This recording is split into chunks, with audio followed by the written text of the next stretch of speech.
Hi and welcome back. My name is Jeff Thibodeau. I'm a real estate broker and investor here in Brantford, Ontario, Canada. And today we are breaking down the latest housing forecast from the Canadian Mortgage and Housing Corporation. Stay tuned.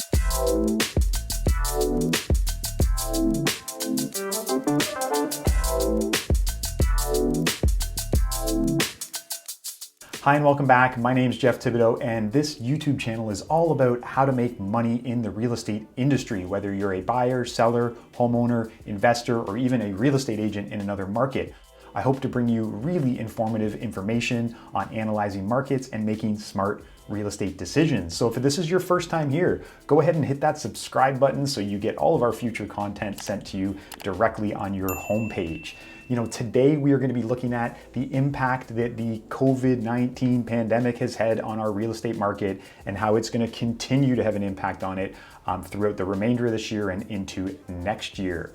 I've been a real estate broker here for 12 years in Brantford, Ontario, Canada, and I own and operate our city's largest independent real estate brokerage. I'm also an active investor myself here locally and in other cities across Canada.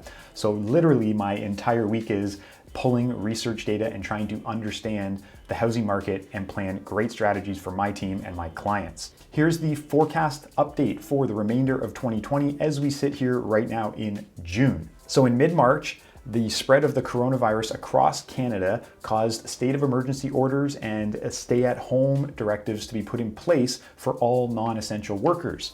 This created an immediate and sudden impact in the real estate market as we all hunkered down to stay in our homes and prevent the spread of coronavirus.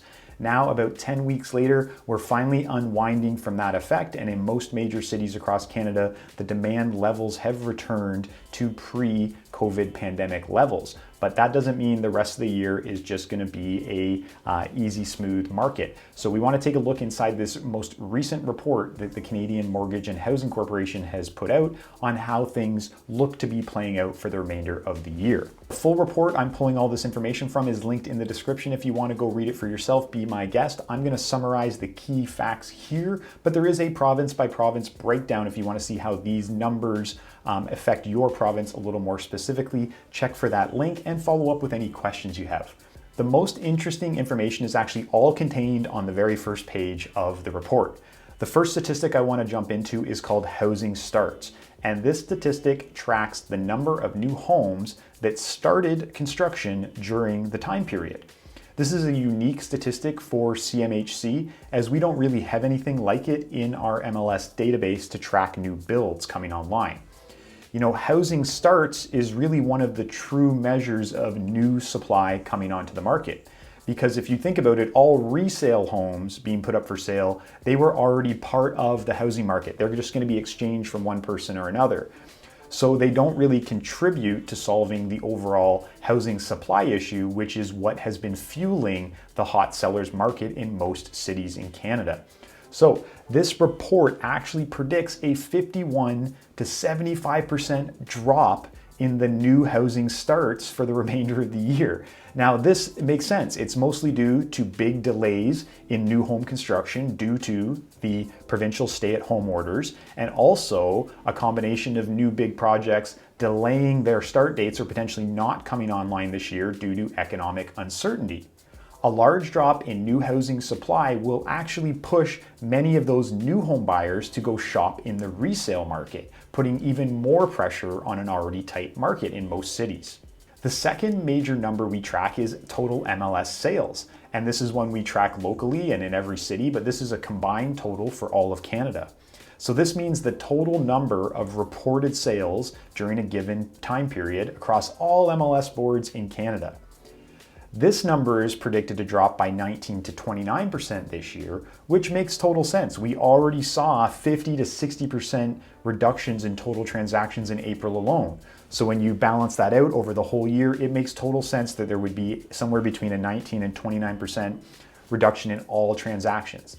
Now, total number of transactions doesn't really mean much to the average buyer or seller or investor because there are still lots of transactions happening. The market hasn't retracted down to zero.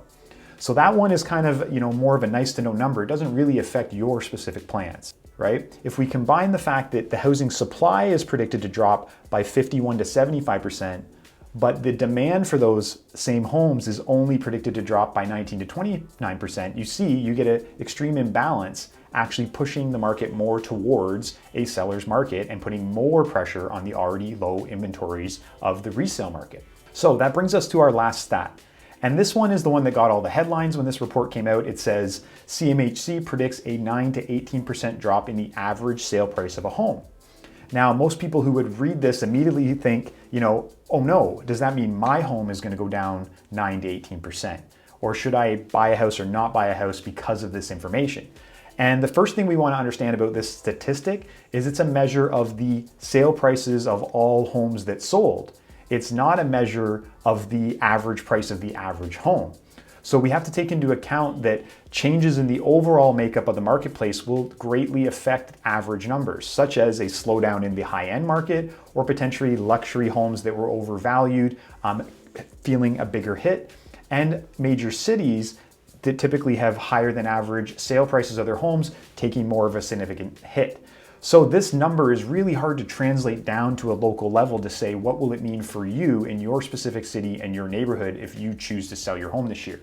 The most important part of this report is the opening quote. I'll read it to you. The housing outlook is subject to unprecedented uncertainty due to the pandemic.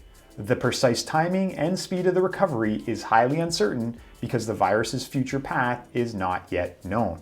Now, that makes a lot of sense. When you look at these models, they show these huge upper and lower ranges when, if you've ever read these reports before, they have a lot less variability in them typically.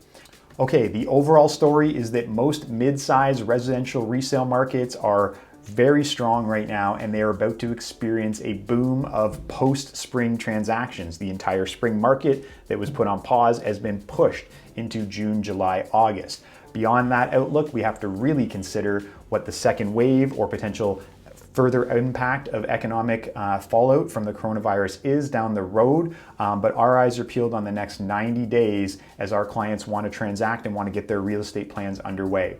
So if you're thinking about moving in 2020, it's very important that we partner you up with a experienced local professional in your market. Just leave me a comment or send me a direct message or email, and I will partner you with someone out of my personal Rolodex who knows exactly what's going on in your city.